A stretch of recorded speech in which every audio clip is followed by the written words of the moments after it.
ਆ 3 ਸੀਡਰ ਲੱਗੇ ਨੇ ਮੈਨੂਅਲ ਤਰੀਕੇ ਨਾਲ ਲਗਾ ਦਿੱਤੇ ਨੇ। ਪਰ 4 ਮਸ਼ੀਨਾਂ ਦਾ ਕੰਮ ਇੱਕ ਹੀ ਰੂਟਾਵੇਟਰ ਨੇ ਕਰਨਾ ਹੈ। ਕਿੱਦਾਂ ਕਰਨਾ ਹੈ? ਪਿੱਛੇ ਓੜੇ ਬੰਨ ਜਾਣੇ ਨੇ, ਉਸ ਤੋਂ ਪਿੱਛੇ ਆਪਣੇ 3 ਸੀਡਰ ਦੇ ਉੱਤੇ ਅਸੀਂ ਮਾਰਕਾ ਵੀ ਲਗਾ ਦਿੱਤਾ ਹੈਗਾ। ਜ਼ਮੀਨ ਤਿਆਰ ਵੀ ਨਹੀਂ ਕਰਨੀ ਹੈਗੀ, ਅੱਪੜ ਜ਼ਮੀਨ ਦੇ ਵਿੱਚ ਆਟੋਮੈਟਿਕ ਰੂਟਾਵੇਟਰ ਚੱਲਣਾ ਜੇ। ਜਿਹੜੇ ਵੀ ਦੋਸਤ ਨੂੰ ਚਾਹੀਦਾ ਹੈ ਸਿਰਫ ਔਰ ਸਿਰਫ ਮਿਲੇਗਾ ਜੀ। अस्सलाम वालेकुम ਪਾਕਿਸਤਾਨ, ਉਕਾੜਾ ਤੋਂ ਖਲੀਫਾ ਅਫਜ਼ਲ ਜ਼ਰਾਈ ਇੰਡਸਟਰੀ ਤੋਂ ਜਨਾਬ ਨਵੀਂ ਤੋਂ ਨਵੀਂ ਚੀਜ਼ ਆਜ਼ਾਦ ਕਰਨ ਦਾ ਆਪਣਾ ਹੀ ਮਜ਼ਾ ਵਾ, ਉਹ ਵੀ ਜ਼ਮੀਨਦਾਰ ਦੀ ਰਿਕਮੈਂਡੇਸ਼ਨ ਦੇ ਮੁਤਾਬਕ। ਇਹ ਦੇਖੋ ਜੀ, ਇੱਕ ਤੇ ਰੂਟਾਵੇਟਰ ਨਜ਼ਰ ਆਉਂਦਾ ਪਿਆ, ਜਿਹੜਾ ਕਿ ਅਸੀਂ ਰੂਟਾਵੇਟਰ ਬਣਾਉਂਦੇ ਪਏ ਕਮਾਦ ਦੀ ਗੋਡੀ ਵਾਲਾ। ਇਹਨੇ ਕਮਾਦ ਦੀ ਗੋਡੀ ਵੀ ਕਰਨੀ ਆ, ਮਗਰ 4 ਮਸ਼ੀਨਾਂ ਦਾ ਕੰਮ ਇੱਕ ਹੀ ਰੂਟਾਵੇਟਰ ਨੇ ਕਰਨਾ ਹੈ। ਕਿੱਦਾਂ ਕਰਨਾ ਹੈ, ਕੀ ਇਹਦੇ ਵਿੱਚ ਤਬਦੀਲੀਆਂ ਕੀਤੀਆਂ ਦੇਖੋ ਨਾ ਜੀ। ਰੂਟਾਵੇਟਰ ਦੇ ਉੱਤੇ ਅਗਲੀ ਸਾਈਡ ਦੇ ਉੱਤੇ ਅਸੀਂ ਮਾਰਕਾ ਵੀ ਲਗਾ ਦਿੱਤਾ ਹੈਗਾ ਜੇ।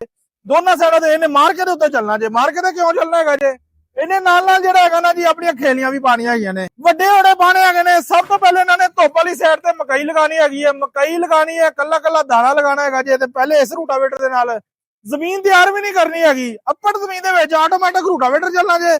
ਪਿੱਛੇ ਓੜੇ ਬੰਨ ਜਾਣੇ ਨੇ, ਉਸ ਤੋਂ ਪਿੱਛੇ ਆਪਣੇ 3 ਸੀਡਰ ਲੱਗੇ ਨੇ। ਆ 3 ਸੀਡਰ ਲੱਗੇ ਨੇ ਮੈਨੂਅਲ ਤਰੀਕੇ ਨਾਲ ਲਗਾ ਦਿੱਤੇ ਨੇ।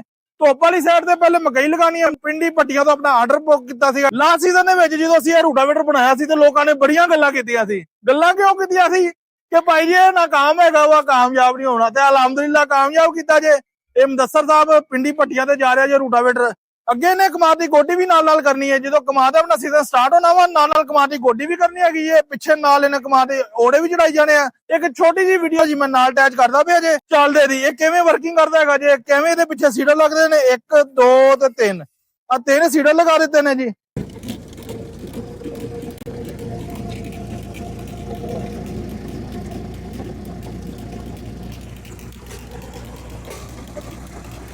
ਤਿੰਨ ਸੀਡਰ ਲਗਾਉਣ ਦਾ ਮਕਸਦ ਹੈ ਇਹਨੇ ਧੁੱਪ ਵਾਲੀ ਸਾਈਡ ਤੇ ਪਹਿਲੇ ਮਕਈ ਲਗਾਣੀ ਹੈਗੀ ਜੇ, ਜਿਹੜਾ ਕਿ ਆਪਣਾ ਪੰਜਾਬ ਦੇ ਇਲਾਕੇ ਦੇ ਵਿੱਚ ਆਪਣਾ ਸੀਜ਼ਨ ਸਟਾਰਟ ਹੈਗਾ ਜੇ। ਇਹ ਕਿੰਨੇ ਦਾ ਦੇਣਾ ਪਿਆ ਜੇ? ਫੋਨ ਨੰਬਰ ਨੋਟ ਕਰ ਲਓ, 0345 7545 358, 0345 7545 358। ਕਿਉਂਕਿ ਲਾਸਟ ਸੀਜ਼ਨ ਦੇ ਵਿੱਚ ਅਸੀਂ ਇਹਦੀ ਵਰਕਿੰਗ ਟੈਸਟ ਕੀਤੀ ਸੀ ਆਪ ਇੱਥੇ ਉਕਾੜਾ ਦੇ ਵਿੱਚ ਲਾ ਕੇ। ਉਸ ਤੋਂ ਬਾਅਦ ਆਪਣੇ ਦੋਸਤਾਂ ਨੂੰ ਅਸੀਂ ਇਹ ਬਣਾ ਕੇ ਦਿੱਤਾ ਹੈਗਾ ਜੇ। ਜਿਹੜੇ ਵੀ ਦੋਸਤ ਨੂੰ ਚਾਹੀਦਾ ਹੈ ਇਸ ਫੋਨ ਨੰਬਰ ਤੇ ਰਾਬਤਾ ਕਰਕੇ ਸਿਰਫ ਔਰ ਸਿਰਫ ਮਿਲੇਗਾ ਜੀ 6,50,000 ਰੁਪਏ ਦਾ ਜੀ। 6,50,000 ਦਾ ਨਾਲ 3 ਸੀਡਰ ਲਗਾ ਕੇ, 3 ਓੜੇ ਲਗਾ ਕੇ, ਮੁਕੰਮਲ ਰੂਟਾਵੇਟਰ ਮਾਰ ਕੇ ਲਗਾ ਕੇ ਜੀ। ਵੀਡੀਓ ਅੱਛੀ ਲੱਗੇ ਲਾਈਕ ਸ਼ੇਅਰ ਜ਼ਰੂਰ ਕਰਨਾ ਜੀ। ਸਾਰੇ ਦੋਸਤਾਂ ਦੀ ਮੁਹੱਬਤ ਦਾ ਸ਼ੁਕਰੀਆ ਜੀ। ਜਜ਼ਾਕੱਲਾ। अस्सलाम वालेकुम।